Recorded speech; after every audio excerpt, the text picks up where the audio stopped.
नमस्कार मित्रांनो, माझं नाव आहे गणेश देवकते आणि आपलं पुन्हा एकदा स्वागत आहे मराठी माहितीला या युट्यूब चॅनलमध्ये। तर मित्रांनो, सर्व जे पालक आहेत तर आरटी ऍडमिशन फॉर्म जे आहेत ऑनलाईन कधी चालू होणार आहेत याची वाट बघत आहेत। तर मित्रांनो, आज आपण या व्हिडिओमध्ये जो आरटीईचा 25% ऍडमिशन फॉर्म आहे तो कसा भरायचा हे बघणार आहोत। तो व्हिडिओ शेवटपर्यंत बघा आणि जे काही नवीन अपडेट आहे ते पण आपण या व्हिडिओमध्ये तुम्हाला सांगणार आहे। तर व्हिडिओला शेवटपर्यंत नक्कीच बघायचा आहे आणि अशाच लेटेस्ट अपडेट मी तुमच्यासाठी घेऊन येत असतो, त्याच्यासाठी आपल्या युट्यूब चॅनलला सबस्क्राईब करून ठेवायचं आहे। तर मित्रांनो, चला व्हिडिओला सुरुवात करूया। तर इथे बघू शकता मित्रांनो, काही आरटीई जे 25% योजनेअंतर्गत ऑनलाईन अर्ज करण्यासाठी जे युजर मॅन्युअल आलेलं आहे यांचं, तर तुम्हाला काही दिवसाचं जे ऑनलाईन फॉर्म आहे ते पण बघायला मिळतील व तुम्हाला या युजर मॅन्युअल वरून तुम्हाला घर बसल्या तुमच्या मोबाईलवरून तुम्ही आरटीई साठी अर्ज कसा करायचा आहे हे आपण या व्हिडिओमध्ये आज बघणार आहोत। तर कोणती स्टेप तुम्ही मिस करायची नाही, सर्व स्टेप बघायचे आहे, कारण की त्यामध्ये तुमचा फॉर्म चुकण्याचे चान्सेस हे शून्य राहणार आहे। तर मित्रांनो, चला आपण पुढे बघूया। इथं बघू शकतात यांची वेबसाईट आहे studentmaharashtra.gov.in, यावरती तुम्हाला जायचं आहे आणि इथं तुम्हाला असं दिसेल आरटीई 25% ऍडमिशन पोर्टल। तर इथं तुम्हाला क्लिक करायचं आहे मित्रांनो। आता इथं बघू शकतात असं काही इंटरफेस दिसेल तुम्हाला। आता इथं जे पहिलं जे सर्कल केलेलं आहे मित्रांनो आरटीई 25%, तुम्हाला याच्यावरती क्लिक करायचं आहे। याच्यावरती क्लिक केल्यानंतर मित्रांनो तुम्हाला थोड्या वेळानं दुसरं एक पोर्टल दिसेल। इथं तुम्हाला असं ऑप्शन दिसेल ऑनलाईन ऍप्लिकेशन, या ऍप्लिकेशन वरती क्लिक करायचं आहे। सेम ह्याच प्रोसेसनं तुम्हाला फॉर्म भरायचा आहे। संपूर्ण माहिती या व्हिडिओमध्ये तुम्हाला बघायला भेटणार आहे। आता इथे बघू शकतात न्यू रजिस्ट्रेशन। आता जर कोणी मागच्या वेळेस फॉर्म भरला असेल तर ते रजिस्ट्रेशन नंबर आणि पासवर्ड असेल त्यांच्याकडे, ते इथून लॉग इन करून कॅप्चा टाकून लॉग इन करू शकतात। पण ज्यांचं रजिस्ट्रेशन नाहीये ते तुम्ही इथून तुमचं नवीन रजिस्ट्रेशन करून घ्यायचं आहे। ते झाल्यानंतर मित्रांनो तुम्हाला काही असं रजिस्ट्रेशन करायसाठी इंटरफेस येईल। असा इंटरफेस आल्यानंतर मित्रांनो तुम्हाला जो जिल्हा आहे तुमचा निवडायचा आहे। आता आधार कार्ड वरती जे मुलाचं नाव आहे त्याप्रमाणे तुम्हाला नाव टाकून घ्यायचं आहे, त्याचं लास्ट नेम टाकून घ्यायचं आहे, नंतर पहिलं नाव टाकायचं आहे, नंतर वडिलांचं नाव टाकायचं आहे आणि जर चाइल्ड डिसेबिलिटी असेल तर येस करा, नाहीतर नो राहून द्यायचं आहे। नंतर चाइल्ड म्हणजेच मुलाची किंवा मुलीची जी बाळाची जन्मतारीख आहे ती तुम्हाला इथं टाकून घ्यायची आहे। त्याच्यानंतर कॅप्चा फिल करायचा आहे, तुमचा जो मोबाईल नंबर आहे 10 अंकी तो टाकून घ्यायचा आहे। त्याच्यानंतर मित्रांनो तुमचा जो मोबाईल नंबर आहे किंवा मेल आयडी आहे त्याच्यावरती तुम्हाला एक मेल येईल किंवा मेसेज येईल, तुमचा जी आयडी असते अशा प्रकारे आणि एक पासवर्ड असतो तो येईल। तर तुम्हाला तो पासवर्ड आणि जी आयडी आहे ती नोट डाऊन करून ठेवायची आहे। ती कुठं पण तुम्हाला ही जी डिटेल आहे मित्रांनो याच्यामध्ये कोणत्याही प्रकारची चूक न करता तुम्हाला हा जो रजिस्ट्रेशन आहे ते रजिस्ट्रेशन करायचं आहे, कारण की परत रजिस्ट्रेशन होणार नाही। त्याच्यानंतर मित्रांनो जी आपण वरती माहिती भरली होती जसं की जिल्हा, परत वडिलांचं नाव, आडनाव किंवा बाळाचं नाव, जन्मतारीख, ती तुम्हाला पूर्ण अचूक माहिती आहे ही पूर्ण भरायची आहे। त्याच्यानंतर तुम्हाला रजिस्टर करायचं आहे। जसं इथं ऑप्शन येईल हे रजिस्टरचं ऑप्शन, ते इथं तुम्हाला रजिस्टर करून घ्यायचं आहे। त्यानंतर मित्रांनो काही अशा प्रकारे तुमच्या मोबाईलवरती मेसेज येत असतो। असा मेसेज आला तर मित्रांनो हा तुमचा जो युजर आयडी आहे तो तुम्हाला नोट डाऊन करून ठेवायचा आहे आणि हा पासवर्ड एक नोट डाऊन करून ठेवायचा आहे। यानंतर मित्रांनो तुम्ही परत लॉग इन करायला या पोर्टलवरती येणार आहेत। तुम्हाला इथे पण तुमचा युजर आयडी आणि पासवर्ड दिसेलच। त्यानंतर तुमच्या मोबाईलवरती जो युजर आयडी येतो तो इथं टाकायचा आहे, पासवर्ड टाकायचा आहे, नंतर कॅप्चा टाकून तुम्हाला लॉग इन बटनावरती क्लिक करायचं आहे। यानंतर मित्रांनो जो टॅब आहे काही अशा प्रकारे ओपन होईल। तर तुम्हाला इथं तुमचा जो जुना पासवर्ड आहे मोबाईलवरती आलेला तो तुम्हाला इथं टाकायचा आहे आणि एक नवीन पासवर्ड तुमचा जो लक्षात राहील तुमच्या तो तुम्हाला इथं तयार करून सबमिट बटनावरती क्लिक करायचा आहे, म्हणजेच तुमचा जो नवीन पासवर्ड आहे तो बनला जाईल। परत मित्रांनो तुम्हाला परत त्यांच्या मेन पोर्टलवरती तुमचा बनवलेला नवीन युजर आयडी आणि पासवर्ड टाकल्यानंतर इथं तुम्हाला कॅप्चा फिल करायचा आहे आणि नंतर लॉग इन बटनावरती तुम्हाला क्लिक करून घ्यायचं आहे। तर मित्रांनो लॉग इन झाल्यानंतर तुम्हाला इथे बघू शकतात अशा ऑप्शन येतील, एक चाइल्ड, एक application, school selection, summary, admit card, grievance आणि लॉग आउट, असं पूर्ण जे इंटरफेस आहे असं ओपन होईल। तर तुम्हाला ही प्रोसेस कंप्लीट करावी लागते। त्याच्या पहिले जी प्रोसेस आहे चाइल्ड, आता इथं तुम्हाला जे तुमचा मुलगा किंवा मुलगी आहे त्यांचं नाव द्यावं लागतं। इथं तुमचं लास्ट नेम, ते मुलाचं नाव किंवा मुलीचं नाव आणि नंतर मिडल नेम, वडिलांचं नाव, हे तुम्हाला मराठीत पण चेक करून घ्यायचं आहे मराठीमध्ये बरोबर आहे का। काही जर काना मात्रा उकार चुकलेला असेल तर तो करेक्शन करून घ्यायचा आहे।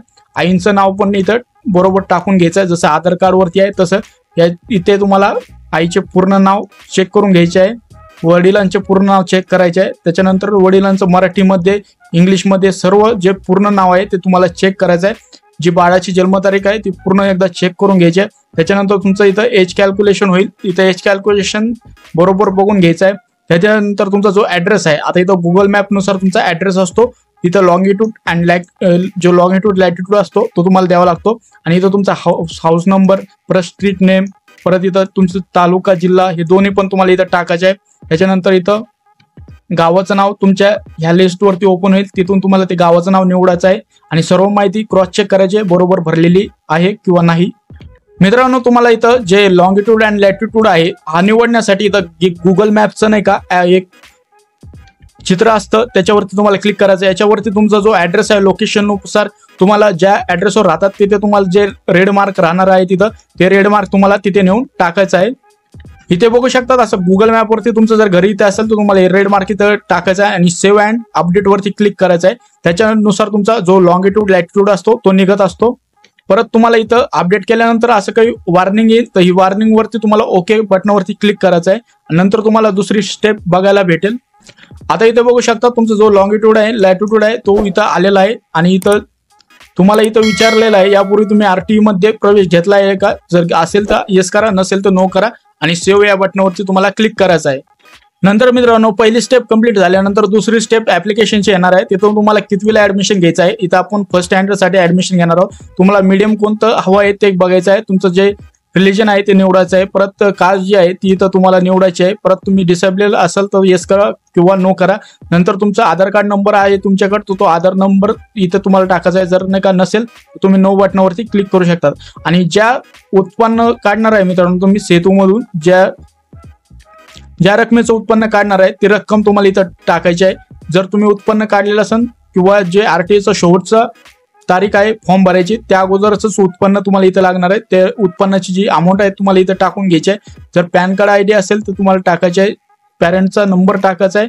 हे भरल्यानंतर मित्रांनो तुमचा ऍड्रेस प्रूफ येस करायचा आहे, बर्थ सर्टिफिकेट तुम्ही लावला आहे येस करायचं आहे, इन्कम सर्टिफिकेट जे पण तुम्ही नाही का तुमचे जे डॉक्युमेंट जोडणार आहेत ते तुम्हाला येस करायचं आहे आणि जे जोडणार नाहीत ते तुम्ही इथं नो ठेवलं तरी चालेल, तिथे बघू शकतात तसं। पण मित्रांनो जी तिसरी प्रोसेस आहे ती स्कूल सिलेक्शनची। आता तिसऱ्या प्रोसेस मध्ये बघू शकता तुम्हाला मीडियम दिलेला आहे। आता इथं तुम्हाला जे स्कूल सिलेक्शन आहे तुम्हाला इथं स्कूल सिलेक्शन करायचं आहे, तुम्हाला जवळपास 5 ते 10 शाळेचे नाव निवडायचे जे तुमच्या 1 किलोमीटरच्या आतमध्ये किंवा 5 किलोमीटरच्या आतमध्ये येईल। इथं तुम्हाला सर्व माहिती वाचायला भेटेल, त्यानुसार तुम्हाला जी शाळा हवी आहे ती सिक्वेन्स वाईज सिलेक्ट करायची आहे, कारण की येणाऱ्या काही दिवसामध्ये तिथे तुमचा नंबर लागला जातो। आता इथं तुम्हाला वॅकन्सी पण बघायला भेटेल, परत रिमार्क पण बघायला भेटेल, संपूर्ण माहिती इथं दिलेली आहे, ती माहिती वाचूनच तुम्हाला जो प्रोसेस आहे ती प्रोसेस पुढे करायची आहे।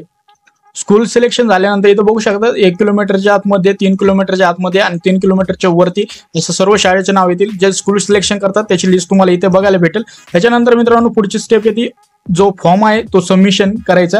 आता इथं तुम्हाला संपूर्ण जी माहिती आहे नाव जसे की तुमच्या वडिलांचे नाव, परत उत्पन्न, जे आईचे नाव, बालकाची जन्मतारीख, सर्व माहिती तुम्हाला इथं बघायला भेटेल। फॉर्म पूर्ण क्रॉस चेक करायचा आहे, ऍड्रेस तुम्ही जे शाळेचे नाव सिलेक्ट केलेलं आहे ते बरोबर आहे का, संपूर्ण माहिती डबल वाचायची आहे आणि त्याच्यानंतर जी फॉर्म सबमिटची आहे ती प्रोसेस तुम्हाला पुढे करायची आहे। त्याच्यानंतर मित्रांनो इथे बघू शकतात आपण जवळपास 9 शाळेचे नाव इथं सिलेक्ट केले होते। आता इथं तुम्हाला आरटी 25% इथं जे डिक्लेरेशन आहे त्याला तुम्हाला ऍक्सेप्ट करायचं आहे आणि इथं चेकबॉक्स दिसेल तिथं तुम्हाला क्लिक करायचं आहे।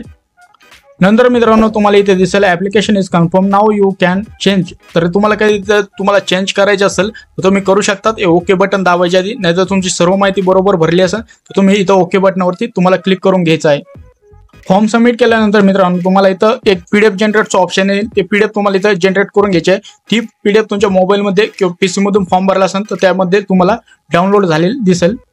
जी पीडीएफ आहे मित्रांनो ती काही अशा प्रकारे दिसेल, संपूर्ण माहिती तुम्हाला इथे बघायला भेटेल। जो असा पूर्ण फॉर्म आहे तो पूर्ण फॉर्म आहे तो दिसेल तुम्हाला, आपण कसा भरला आहे ते सर्व माहिती तुम्ही वाचून घ्यायची आहे। नंतरची प्रोसेस मित्रांनो ऑनलाईन फॉर्म भरल्यानंतर तुम्हाला अर्जाचा जो तपशील आहे समरी किंवा कन्फर्म बटनावरती क्लिक करायचा आहे आणि त्यानंतर नवीन रजिस्ट्रेशन या बटनावरती तुम्हाला बालकाचे नाव, जन्मतारीख, जिल्हा, फोन नंबर भरताना जर चुकलेला असेल तर डिलीट ऍप्लिकेशन करून तो परत भरता येतो, तर त्या प्रोसेस तुम्हाला ती आहे ती करता येणार आहे। त्याच्यानंतर मित्रांनो इथे बघू शकता जे ऍडमिट कार्डचं ऑप्शन आहे, लॉटरीद्वारे जी निवड झालेली विद्यार्थी आहेत त्यांना लॉग इन बटनावर लॉग इन केल्यानंतर ऍडमिट कार्ड या बटनावर जो पर्याय दिलेला त्यावरती क्लिक करायचा आहे आणि जे प्रत आहे ती मूळ प्रत जी घेऊन आहे, कागदपत्राची झेरॉक्स आणि जे सोबत आपण जोडलेले डॉक्युमेंट आहे ते संपूर्ण घेऊन जिथे तुमचा नंबर लागेल आरटीए मार्फत त्या शाळेमध्ये तुम्हाला ते डॉक्युमेंट पोच करायचे आहे। इथे बघू शकता जो ऍडमिट कार्डचा जो नमुना आहे असा ऍडमिट कार्ड तुमचं डाउनलोड होईल, तर हे ऍडमिट कार्ड पण तुम्हाला डाउनलोड करून प्रिंट काढून ठेवायचं आहे. मित्रांनो, आणखी एक ऑप्शन आहे इथं ग्रीव्हन्सचं. जर तुम्हाला काही याच्या पुढे जर माहिती पाहिजे असेल किंवा काही प्रॉब्लेम असेल, तुम्हाला इथं ग्रीव्हन्स बटनावरती क्लिक करून तुमच्या ज्या तक्रारी आहेत ते तुम्ही इथं नोंदवू शकतात. मित्रांनो, संपूर्ण आपण जे RTE 2024 मध्ये फॉर्म भरणार आहोत, ज्याची प्रोसेस काय राहणार आहे ती पूर्ण आपण माहिती या व्हिडिओमध्ये बघितली आहे. जेव्हा पण फॉर्म चालू होतील तर तुम्हाला ह्याच प्रकारे तुमचे फॉर्म तुमच्या मोबाईलवरून घर बसल्या भरू शकतात. मित्रांनो, ही जर माहिती तुम्हाला आवडली असेल तर नक्कीच लाईक करा आपल्या या व्हिडिओला.